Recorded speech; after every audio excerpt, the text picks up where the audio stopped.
Inside were court documents from when I was 10 years old, custody agreements, psychiatric evaluations, legal settlements with words that jumped out at me like shards of glass: dissociative identity disorder, protective alter, intensive therapy protocol, legally binding non-disclosure agreement.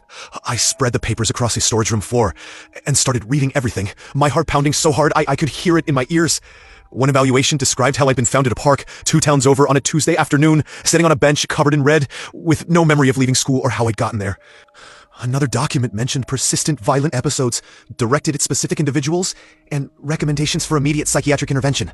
A teacher's incident report described me attacking another student in the cafeteria with what they describe as shocking violence and strength unusual for a child his size. Multiple reports referenced a protected identity that had emerged, violent and protective, triggered by trauma.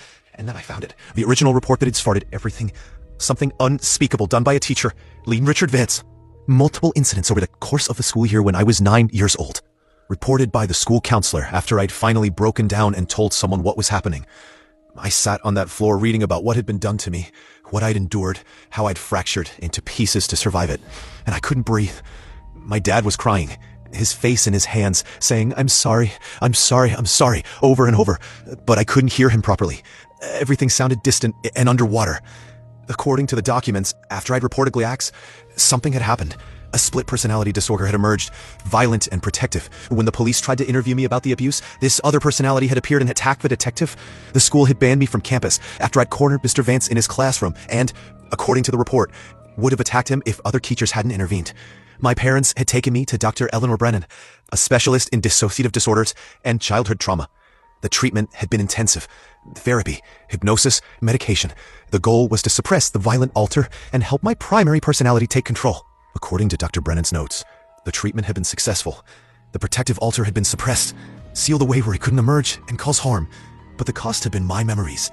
Everything from before the trauma and during the treatment had been erased, wiped clean to give me a fresh start.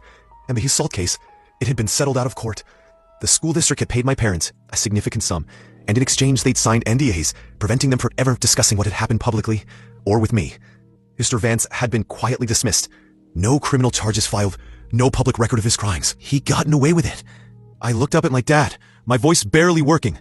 You let him go. You took money and let him go. We were trying to protect you, he sobbed. The lawyer said a trial would traumatize you further. The doctor said if we told you what happened, it could trigger the other personality again. We thought we were doing the right thing. I gathered all the documents, photographed every page with my phone, and walked out of that house without saying another word. I drove home on autopilot, barely seeing the road.